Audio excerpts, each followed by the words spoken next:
If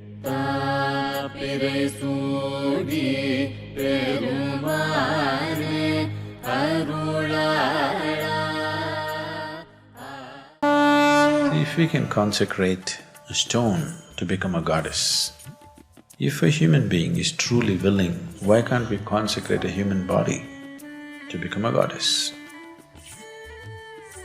Either out of her own sadhana she can become one, or someone who can convert a stone into goddess, can't he convert a woman into goddess or a man into a god?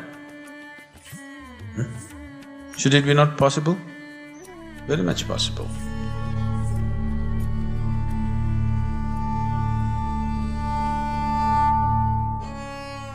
You know my great-grandmother. People used to say, she is a devil of a woman. When I saw her, she was over 100 years of age. They called her a devil of a woman not because she ever did any harm to anybody, but she had a laugh.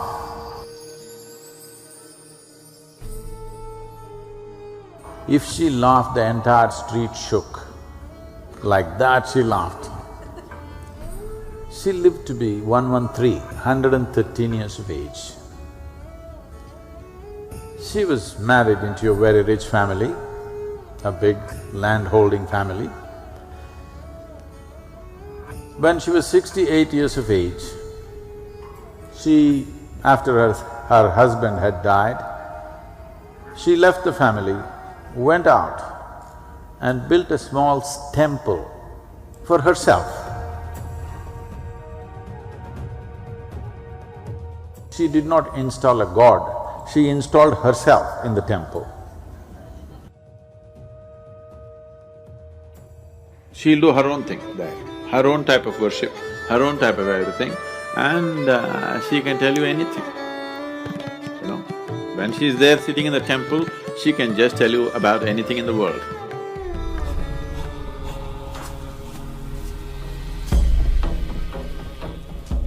You know the history of Europe, where spiritual process was so widespread and how systematically it was uprooted and thrown out when they wanted to establish an organized religion. So all those millions of witches who were burned are just those women who exhibited certain qualities which did not fit into the logic of that society. My great-grandmother for sure would have been burnt as a witch. In India, they wouldn't burn, but they were afraid of her laughter. She's definitely a witch. So, we need witches. We need witches in the world. We need women who are more capable than their logic. We need men also like that. We need human beings who are capable of perceiving, understanding, experiencing life beyond the horrible limitations of logic.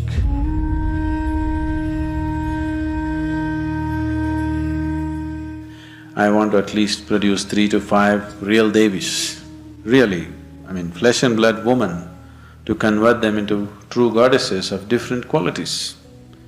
And people can experience them as such. We have enough people with sufficient energy, we just have to put them through certain processes to get them there. In energy, they are there. It is just that they don't have an understanding of their energy to make it in a certain way. They're just loosely energetic right now. We can easily turn that around.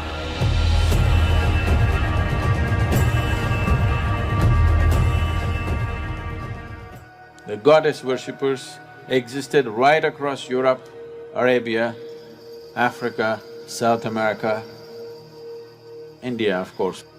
There is not a single village in South India where they don't have their own goddess.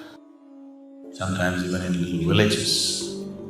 The Devi temples which were consecrated hundreds of years ago are still very alive. The yogis create their own deities and make it alive. Rakini, Dakini, Chinnamasti, Kali. These are all terrible images of feminine manifestation. If you hit your anahata, they think a welcome bell has been struck and they tend to come.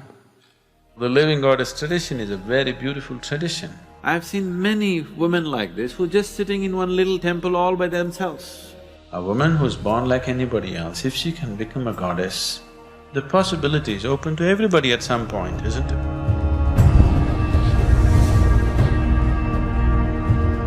So Sadhguru, this is a temple that I know you told me that it will last thousands of years, and it's a feminine temple. It's a temple devoted to the female aspect, not only of us, but the whole existence, the feminine aspect of existence. So tell me about this. This is not man-woman, what is it? What is feminine, what is masculine?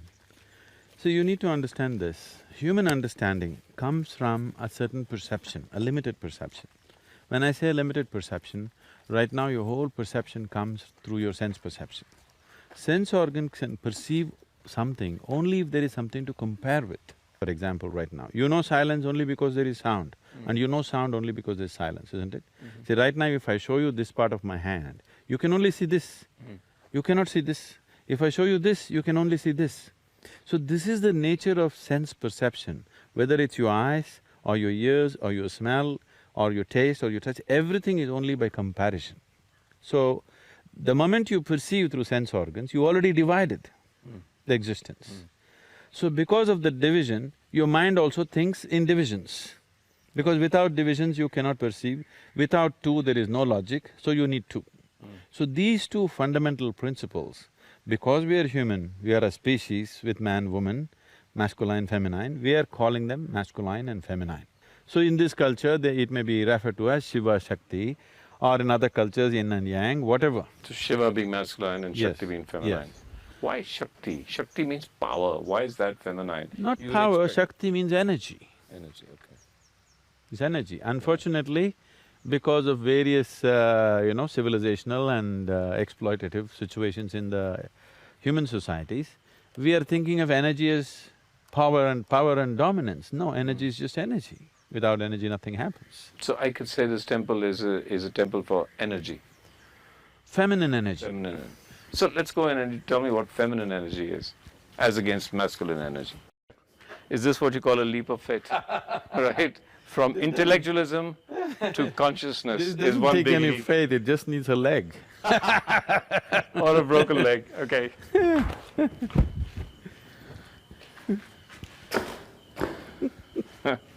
When we say a temple, this must be understood. The temple is like a body.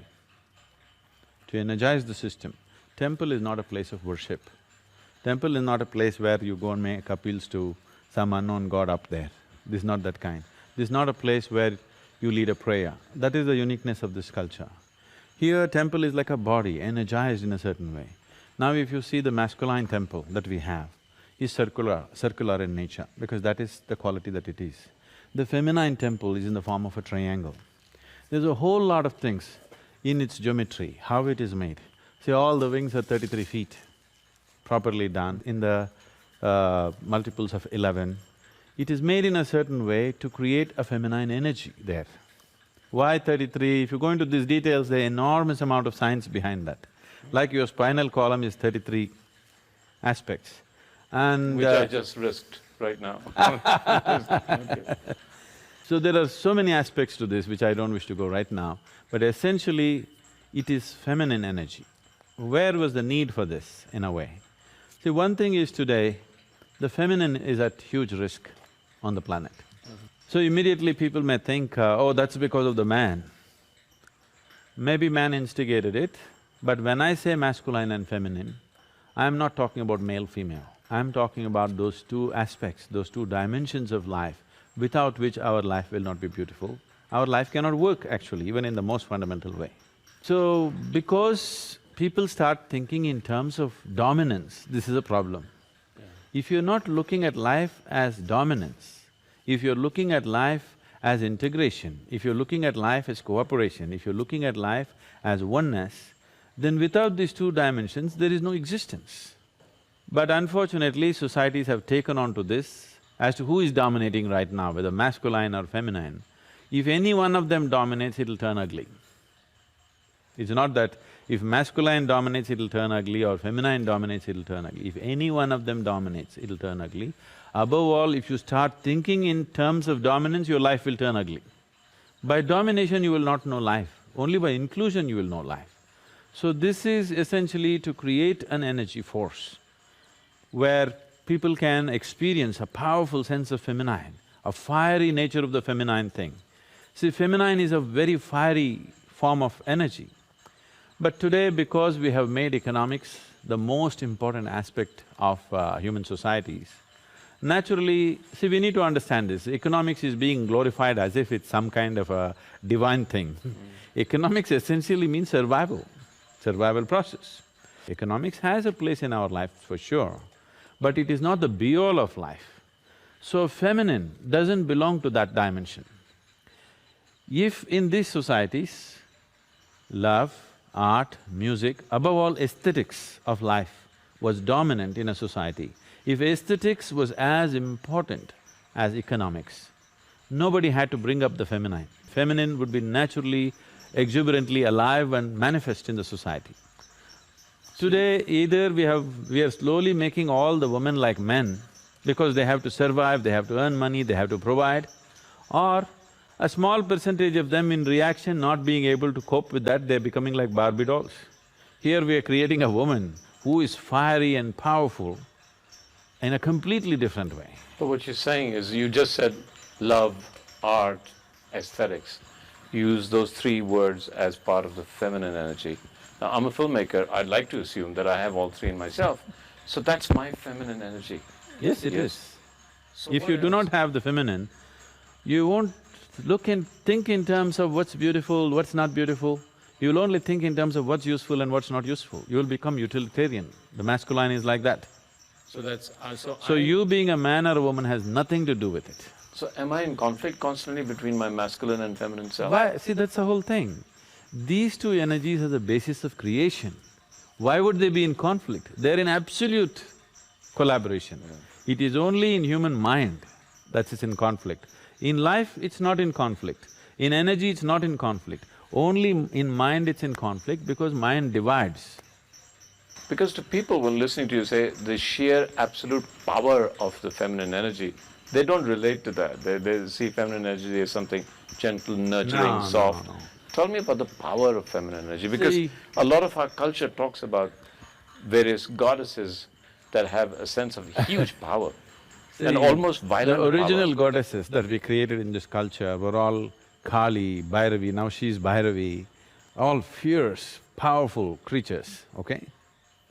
Somewhere down the line, when the outside influences came upon the culture and people made fun of them, people ridiculed your women are like this then they tried to domesticate the feminine. And then they created Saraswati, Lakshmi, very soft, gentle, housewife kind of feminine. Bhairavi, you can't contain her to the limitations of your house, not that she cannot stay in your house, you cannot contain her to the boundaries of your house. She's all-encompassing, that's the nature of her. That's the nature of the feminine, that it's all embracing, not all conquering, you must understand.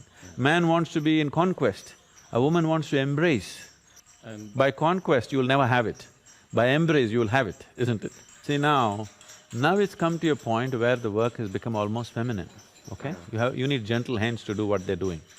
But before that, this rock was in the quarry, okay? There you needed some hard tools to cut it, make it a big piece, transport it in the truck, bring it in, hold it there, cut it down to size. All that was very masculine. If that masculine work had not happened, this feminine part would be not possible. This is so in the society also, I want you to see. If the man goes about, breaks down nature, builds his home and all this, then the woman comes in and makes it beautiful. If she didn't come in, he would just have a rock house which is of no consequence. Nobody enjoys being there, they'll have a house and they'll live outdoor.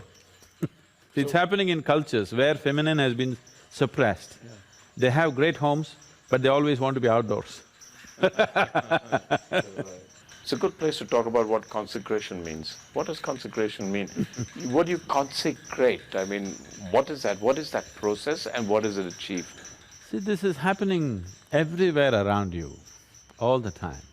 One form of existence or one form of energy is transforming itself into another.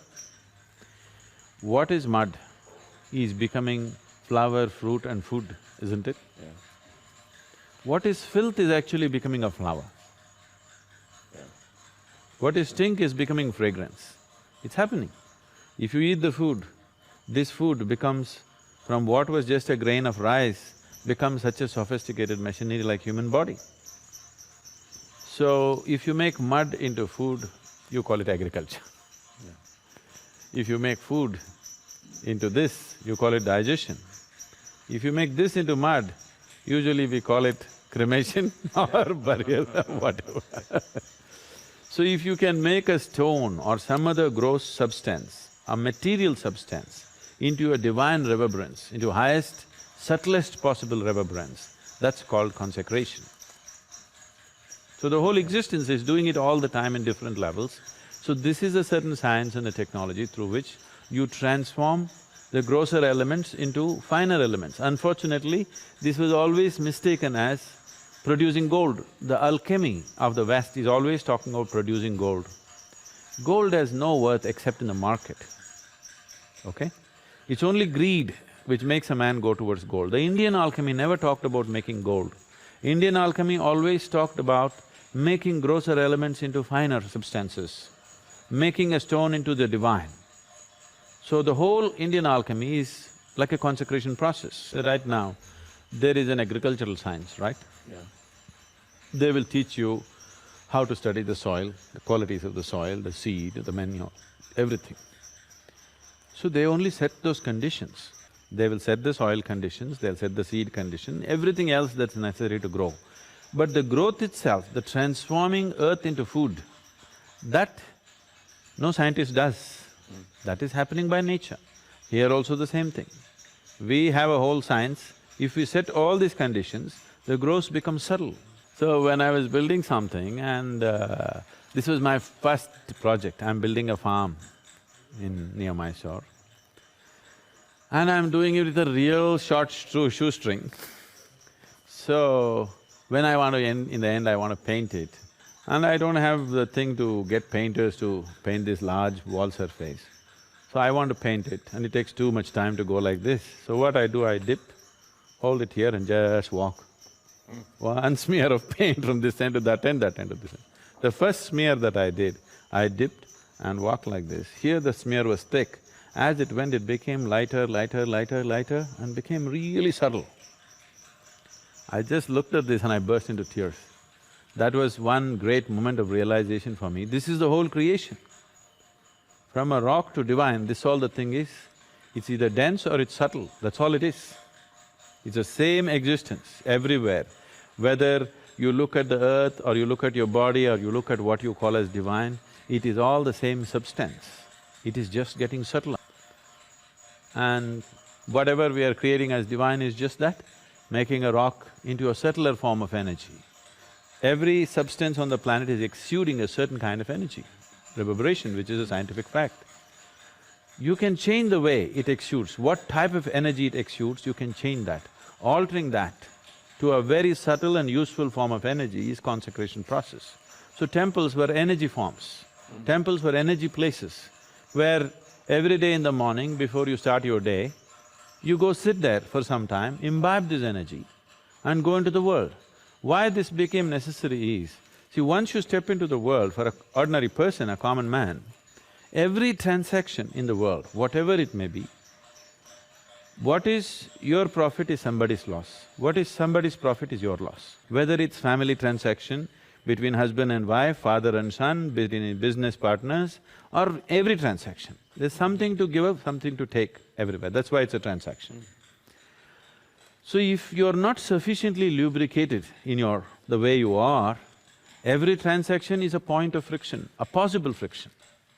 There are some people who are making every transaction into a friction, some people are conducting their transactions gracefully. So every day going, sitting in the temple was just this, you are well lubricated. When you step out, you can pass through the world with least amount of friction. So this is a very, very significant instruction which is still alive in the southern part of this country. Here, nobody tells you if you go to the temple you should pray. They always tell you if you go there, you must sit there. You must sit there for some time and come. But today the instruction has become like this, the way they're following it is they touch their bottom to the floor and they go. Nobody told you have to pray, nobody told you have to make an offering, you just have to sit there. But they also told that people on the spiritual path need not go to the temple because they have self-charging mechanisms. So temple is essentially for a householder who has his own way of transforming his energies. Use a public place, a battery charging place it is. So this is feminine energy, it's triangular. The whole temple is triangular. It's an equilateral triangle, okay?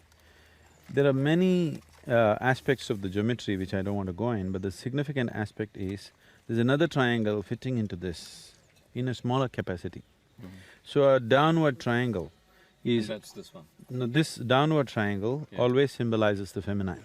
Okay. The upward moving triangle symbolizes the masculine. But here, normally it would be depicted like this. Okay, this is also the Star of David and whatever else the star is used, and this is the basic yantra for Sri Chakra and everything. This is the masculine and feminine meeting. But here, the masculine is held inside the feminine triangle because here the masculine is unborn. It's in the womb of the feminine. So it's a smaller triangle held inside. It is not a larger triangle like a male meeting the female. This is like in the womb. The masculine is a child in the feminine's womb because here the feminine is in a dominant form. So there is a whole geometry of things in this where we are trying to build a body of the feminine to energize it in a certain way. So Devi will sit here, this is also a triangle and this is into the earth, here there are steps going in. Being in the earth is very important for the feminine. So the deity herself is going into the earth and people have to go in to meet her, that's how it is. And there are lots of symbolisms attached and geometry involved in this whole process. In the end, today you have walked in, it's like a construction site. After 2 months you walk into this space, forget about the ambience, walk with your eyes closed. You will see, it'll just hit you in your face, the whole energy of it. That's how it will